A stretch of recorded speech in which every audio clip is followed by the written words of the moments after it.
Throughout history, there are some games that are known through the quality of their franchises. There are some games that are known through their studio's pedigree.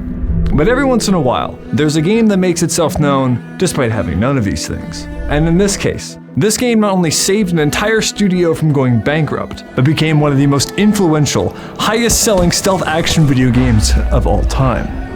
I am of course talking about none other than Fruit Ninja, available for iOS and Android, developed by Half Brick Entertainment in 2010, most notably for its classic rat-slicing gameplay. Oh, my bad. I got it mixed up again for the Dishonored mobile game. It's a real thing. We'll get into it. If you've ever heard of Dishonored, you're probably anywhere between one of two groups. One, you've played it at least 3 to 4 million times, not touching a single guard, only to reset the whole thing and go full Bloodborne on everyone's ass. Or two, you saw the game go for less than the price of a Costco hot dog during a Steam sale, and now it's sitting at the bottom of your library sandwiched between an uninstalled copy of Tomb Raider and The Witcher 2 or some shit. I don't know. But none of that takes away from the fact that this game was created by some of the most brilliant, passionate minds in the gaming industry, who not only gambled their entire studio on a game that challenged the very fundamentals of game design, but nailed it on their first try to create a title that has the gameplay and world building that make grown-ass video essayists weep. Which is even more impressive knowing that this game was this close to not even existing. Fair warning, I am about to give this game some serious head, with a pinch of teeth because it's not perfect. But before we get into any of that, we first need to stop by the year 2012.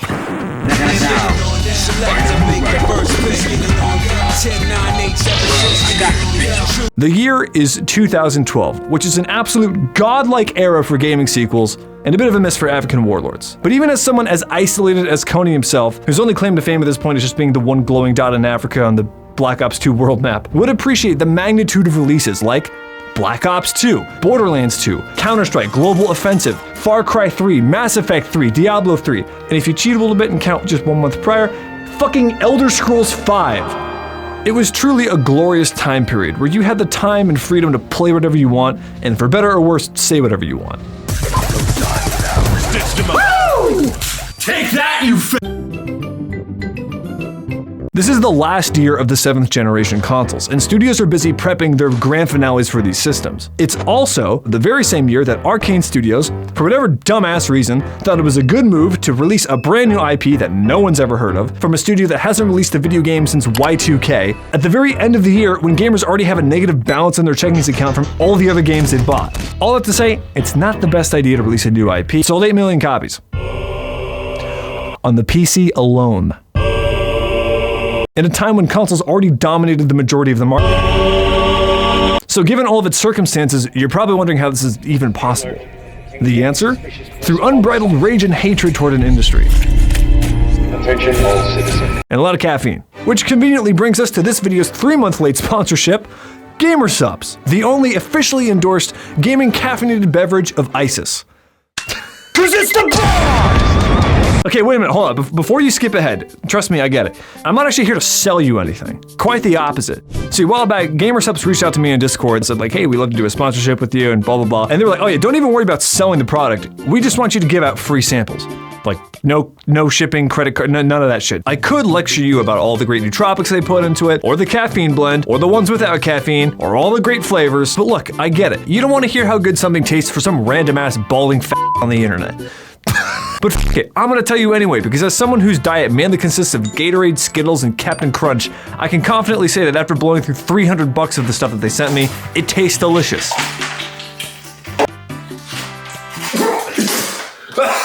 You don't have to take my word for it. Just try it yourself. It's free. On a more serious note, I actually really do like the brand. They're creator owned, and the people who make it are the same people that consume it. They absolutely believe in their product, and I have nothing but nice things to say about them. Because they are paying me. And if you actually want to buy some, you can use code Manley to save 10% off at the checkout. Anyways, Gamer Subs, great brand, free samples, absolutely demolish that link in the description, and thanks for watching. Now back onto the video. Going back to Dishonored, how on earth did this game somehow manage to rise above everything else that was coming out at the time? Well, it all starts with one guy. Meet Harvey Smith. This guy's got Cheeto dust for fingerprints and his blood type is Mountain Dew Code Red. He's the gangster behind games like Deus Ex, Thief, and even tinkered around on System Shock. He's the type of guy that in his spare time while working at a game studio would create one of his own about like tanks and dinosaurs simply because he thought velociraptors and explosions were cool. Give this guy more time and he would have thrown in monster trucks and not women's rights. You get the point, he's a gamer. But he's got a problem. See, he's not pitching his games to gamers. He instead has to pitch them to panels of all these suits and business McCuckshits who take one look at his work and say, that's not a football. Do you really think gamers are going to be interested in explosions and dinosaurs?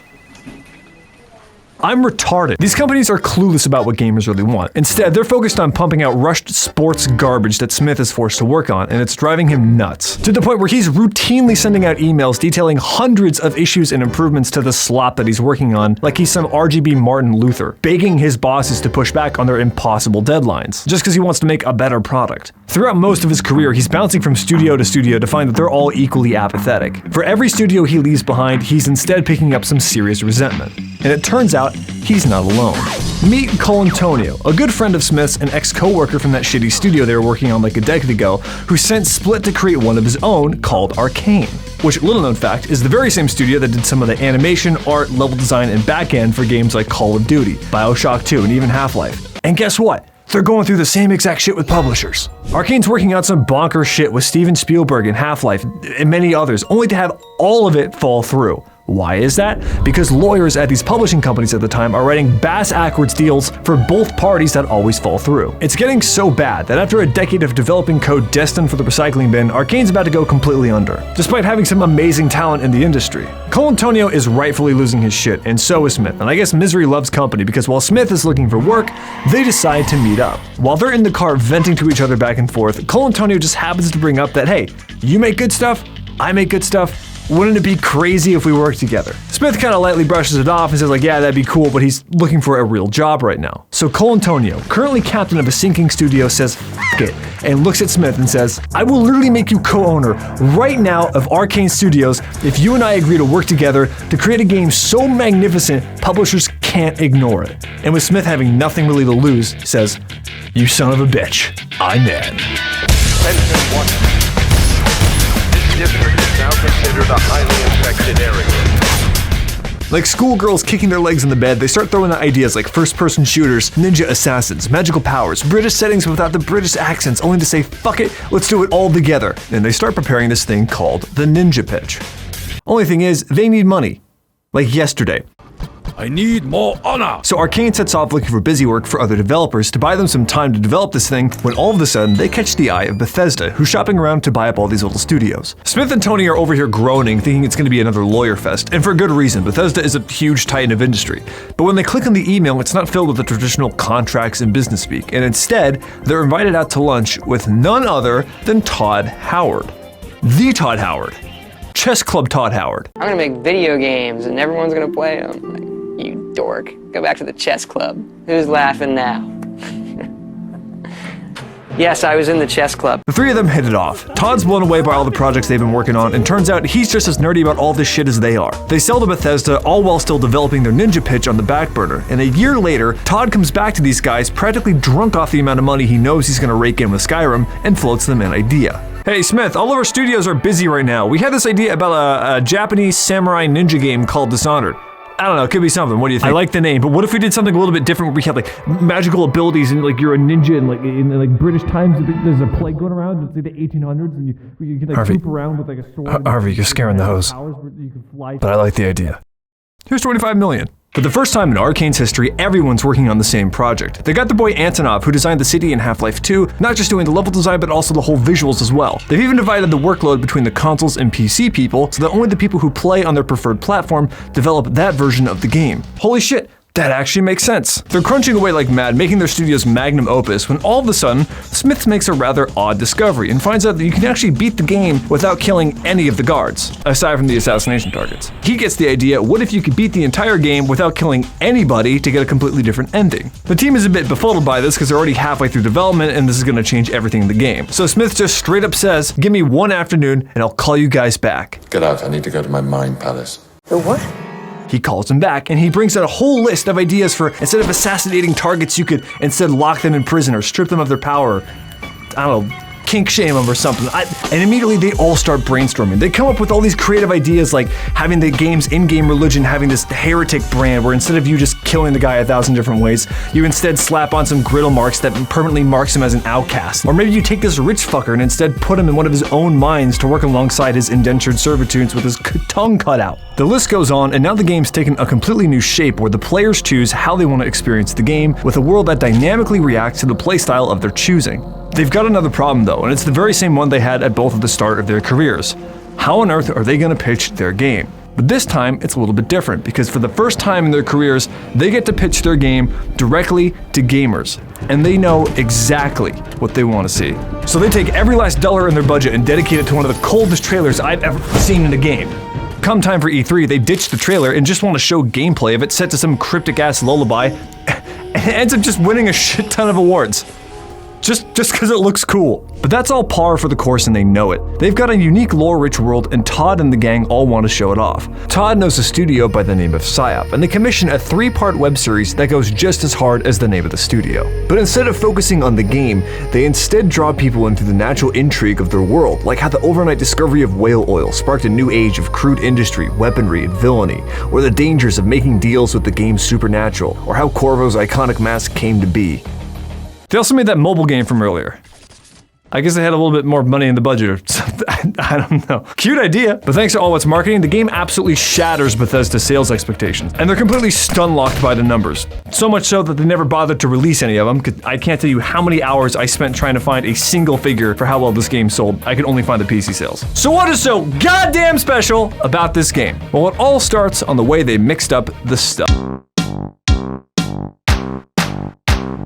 Not all stealth games are created equally, and they all seem to suffer from one fundamental flaw, and that is, stealth games at their core can be kind of boring. In a lot of these games, the cost of remaining undetected has been traditionally paid in time, where you just have to plant your ass down behind a barrier while a guard sort of stares in one direction and wait like 2 minutes until he turns around before you can move. And you better hope you don't accidentally make a noise, alert the guard, and have to restart the whole process over again. What was that noise? Don't get me wrong, it can be a great way to build tension throughout a game, and it has its moments, of course. But usually the best parts of stealth games are when they stop being stealth games. But Dishonored asks the question, what if instead of paying time for stealth, you instead pay in skills? Why wait for enemies to turn their back on you? You can just teleport past them, or stop time altogether, or possess them, or do all three at once. To create a game that makes you feel like a god, yet still floods you with moments of tension in this world that's still selling comic books to this day, in no small part due to its story.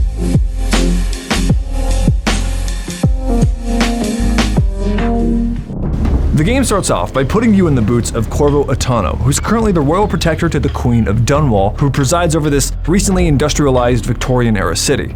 You've returned on a journey from these foreign regions, seeking aid against the plague that's currently taking over Dunwall, only to find out that we're being quarantined in response, and it's our job to deliver the news to the Queen. As soon as this guy gets off the boat.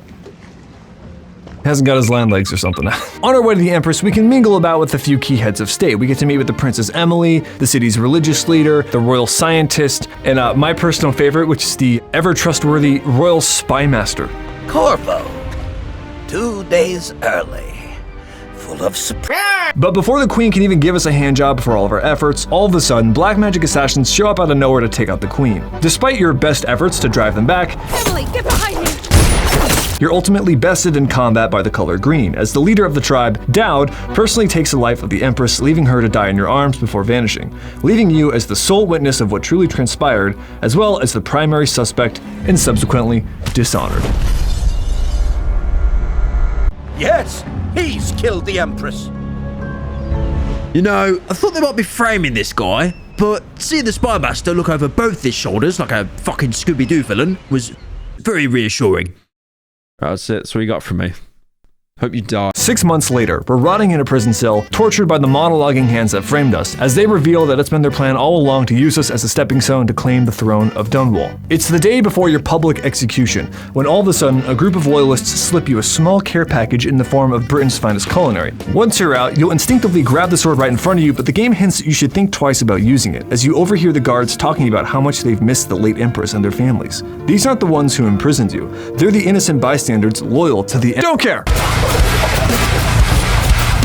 With the doors blown wide open and every pistol trained on our backside, we dive into the sewers where we reunite with our CSGO-looking sword and begin our escape. However, once again, we're blocked off by guards who, if you listen in, are terrified at the very thought of coming into contact with us. But this time, we're equipped with a tranquilizer dart, meaning we don't have to mindlessly kill every single pedestrian. Damn, that's crazy. After our journey through the rest of the sewers, we finally emerge to link up with our ticket off the island, which serves as our first point of contact with the Loyalists, and arguably one of our greatest allies. Our new humble friend Sam begins to ferry us out to the good guy headquarters known as the Hound Pits Pub, and it's our first real look at the state of the world outside. The place is a dilapidated bar on the outskirts of this abandoned riverside town, which not only serves as the crumbling facade towards the game's growing rebellion, but also acts as this fully explorable hub world between the missions, which almost feels like they originally planned this to be a level within its own right. But in actuality, it's really the devs foreshadowing a future conflict here, with all the subtlety of a car bomb. Once landed, we make our way inside and meet up with the Loyalists, who are all made up of influential individuals from all over the Isle. And this is where we begin to hatch our master plan to save Emily and take back the throne, when things take a bit of a left turn. Since the very first mission of the game is at night, Corvo pops an Ambien to catch a few Z's to get himself ready, and while he's assed out in bed, we find ourselves in this void-like world that exists outside of time and space. During our visit, we're greeted by the realm's only inhabitant, who looks like he listens to a little bit too much Breaking Benjamin, known as the Outsider, who takes a peculiar interest in the player character, granting us with a sick new tribal and a bunch of magical powers just to stir things up a bit. And I have to give the game credit, as video gamey as it is to be like the chosen one character, this is unironically the most biblically accurate representation of a god I've seen in media. The Outsider gives us no ultimatums, no cheesy ass fetch quests, and is instead just content to sit back and watch us alter the course of history, however that may look depending on our playstyle. We're just entertainment to him. I find you fascinating, Corvo. And I've seen men turn themselves into pickles. Funniest shit I've ever seen. And that's basically it. The story in this game, just like most other Bethesda published games, is not great. As far as the main plot's concerned, aside from the third act backstabbing twist that everyone saw a mile away, the plot is pretty Mario coded, where you just set off to kill bad guys to rescue a princess and save the city. Not exactly the most groundbreaking material here, and it doesn't help that the game has 3 alternate endings that all have the narrative complexity of a traffic light. But, just like every other Bethesda published game, the main story is allowed to suck, because that's not the real story, and they did that on purpose. The developers didn't want to bog the player down in text, and deliberately chose to reduce as much friction as possible between you and just playing the game. So they instead elected to tell the real story of the game throughout its world.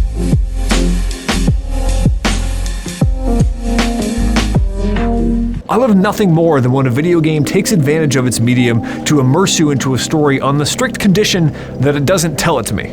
Throw paragraphs of text at me and I don't care how interesting the game is, I will button mash through all of it on instinct. But put a little bit of text on a wall or put a diary just out of reach of my peripheral vision and I will eat that shit up like gum under the table. But only if I'm interested in the world I'm in. And few worlds are as interesting as Dishonored's. What makes me say that? Post-apocalyptic worlds always generate curiosity in the same way crime scenes transform the most mundane details to take on a whole new meaning. The developers intentionally set out to create a gruesome, politically incorrect world that extends far beyond the physical boundaries of the levels. Pair this up with Dishonored's impressionistic art style, and every single frame of this game paints a picture of a much darker reality than a simple assassination and kidnapping. Within minutes of the first mission of the game, you see dozens of infected bodies lining the streets, and the ones that are still walking are bleeding out of their eyes, attacking anything on sight. You'll see buildings barely standing. You'll meet past nobility turned to witchcraft, feuding with the local mafia. You'll hear loudspeakers treating its citizens like criminals, and even commenting on your actions throughout the game. You might even be able to find the guy making the announcements later in the game if you look hard enough. And maybe even take down one of your assassination targets with it. Played on this amplifier. He'll be ruined. Attention Dunwall citizens. I want to bang the Animal Crossing dog so goddamn bad. I cannot stand it anymore. I've seen literally every rule, 34 posts there is. This has nothing to do with anything, but Carrie Fisher from Star Wars actually played one of the voices for the speakers.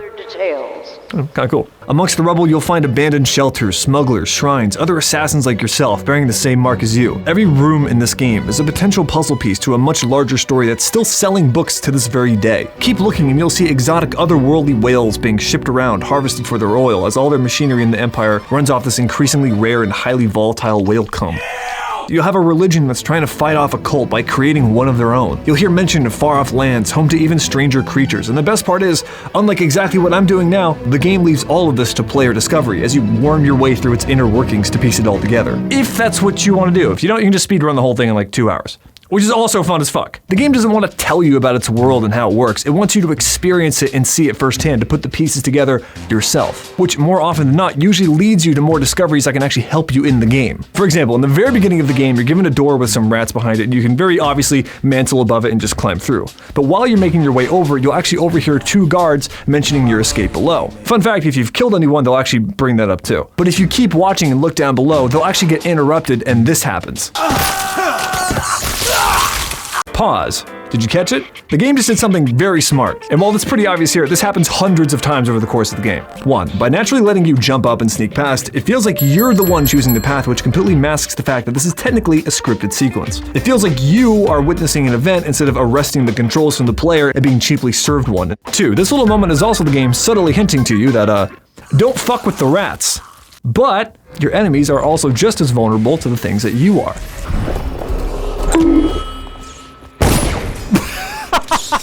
3. While it may not be obvious to you in your first playthrough, the game foreshadows that your actions result in some form of immediate consequences on your surroundings, as the guards and loudspeakers will comment on the amount of violence you used in your escape.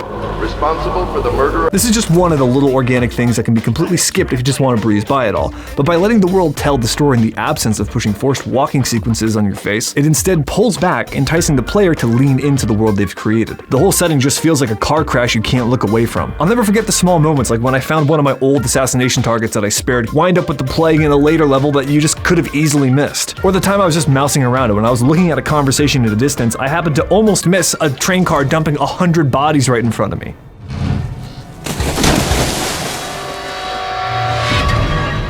And while this may come off as just a cool goosebump moment, it's actually the game trying to get your attention onto the train car because maybe you can ride it into the next area. And sure enough, you can. There's even a segment where the only survivor of a gang of henchmen warns of some horrid witchcraft up ahead that left him wounded. And if you look right next to him, there's a pistol you'd typically loot for a few extra rounds. But if you don't take it, this happens.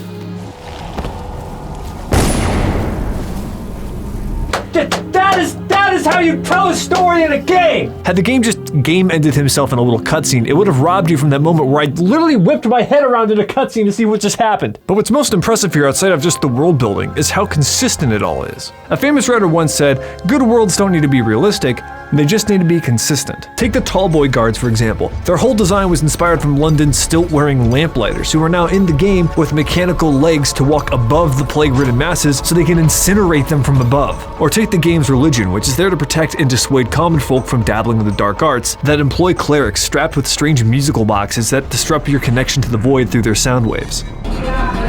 No, what is this? It's kind of catchy though! All of the elements in the game come together to give ludonarrative harmony. A fancy, dork-ass word to describe how the gameplay and the world building sync up to reinforce its legitimacy. Even the mana and health elixirs you find all over the world would normally just be video gamey pickups, but are actually 2 competing medicines for warding off the plague, made by rivaling scientists that you can actually interact with in the game. Or take the bone charms and runes you use for upgrading your magical powers, which are all religious trinkets you would reasonably find in some of these specific spots around the world. All these elements make you feel less like a main character and more like a visitor in a world that's existed long before your involvement. And that's before even mentioning how this game actively responds to your playstyle as we get into the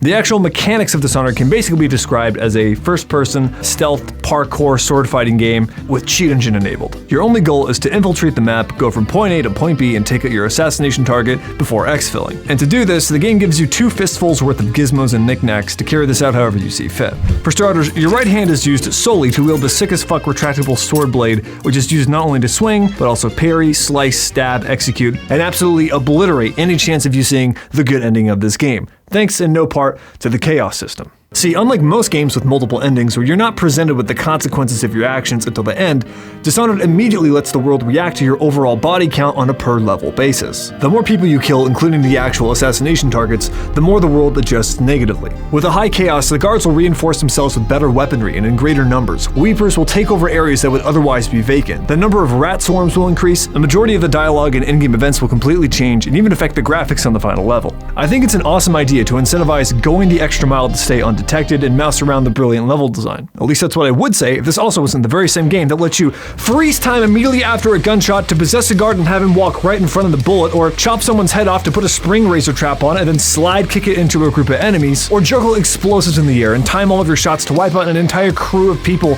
within seconds while remaining completely undetected. You can platform off the bodies, you can do whatever that was.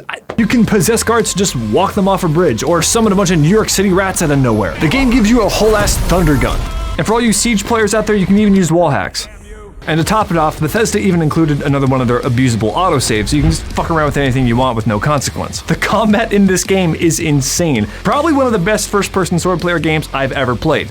So why the fuck is it getting mad at me whenever I use any of it? For a game that has 11 out of its 16 abilities used solely for lethal combat, it sure gets real preachy about using any of it. If you kill just over 20% of the people on a level, you're at risk of throwing away the good ending and all of the positive dialogue. And I know it's not a huge thing, but having characters go from complete sweethearts to absolutely despising your guts just for assassinating the fucking assassination targets is a guilt trip that no one asked for. It makes zero sense. And you, out, Corvo.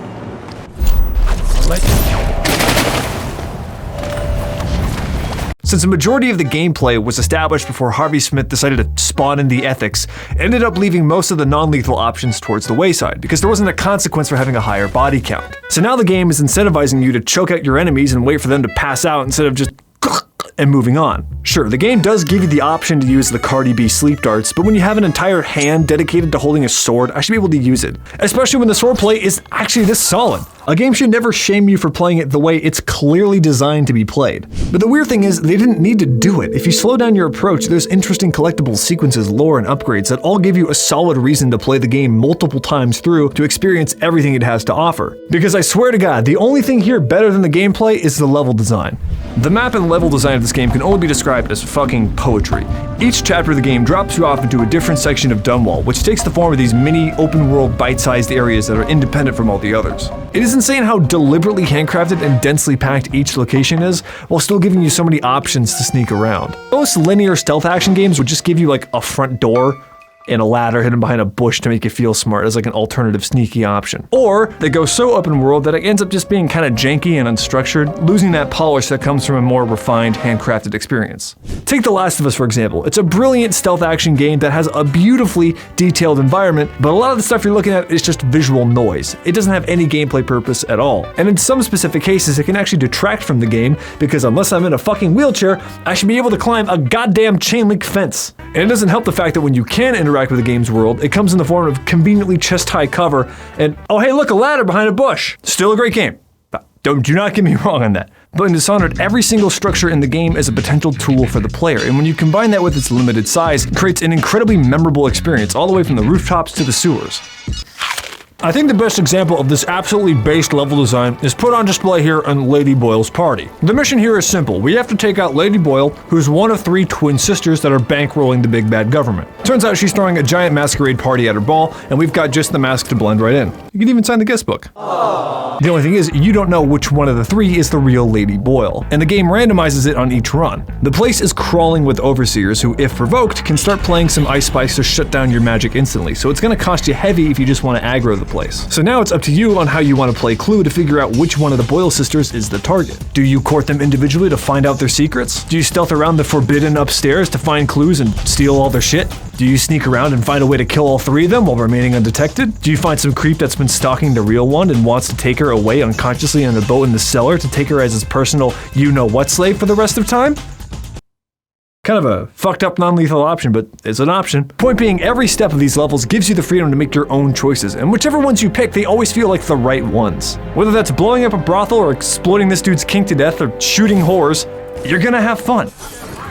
Don't attack me, I've saved us from temptation! And that's before even mentioning the side quests. Unlike most open world games that just spam you with absolutely nothing jobs, Dishonored only gives 1 to 2 side quests per mission that typically play a much larger role in the course of the overall game. On the very first mission, you can sneak into a laboratory to locate an infected rat culture, to then infiltrate a mafia-owned bootleg plague elixir distillery to poison its workers, only to be hired by the boss in the very next mission to find out who did it. The game does make you a little overpowered, and to get a true experience, stealth or not, you need to play it on at least hard difficulty, which makes enemy swords and bullets actually work like them. But even the game kinda knew this, and after about 70% through, the game takes away all of your physical equipment once you're betrayed, and you have to make it all the way through the game's toughest region just to get it back. It's fucking brilliant. The DLC is no slouch either, letting you play as the Empress's assassin, Dowd, and experience his side of the story as he starts to entangle himself with the to-be antagonists of Dishonored 2. But wait, there's more! They also created a whole new set of worlds and challenges purely for sport to let you test the limits of this game's skill ceiling in an environment that supports it like a training mode. I could talk for hours about this game, but I would genuinely never be able to upload this video. If you want to see more videos like this, don't forget to subscribe to the channel and check out my back catalog. If you want to sponsor the channel, get your name up on the wall, I've got a Patreon for that, as well as a Discord where I answer any question you can throw at me and we hang out and have fun. If you want to see behind the scenes stuff and know exactly when I'm not uploading, I've got Twitter there for you too. Toodles! I'm not so sure that painting looks like Campbell. Long enough for all of the big and the small. Where the taller they stand, where the harder they fall. We live for today, but we... Hey, say hello to my little friend.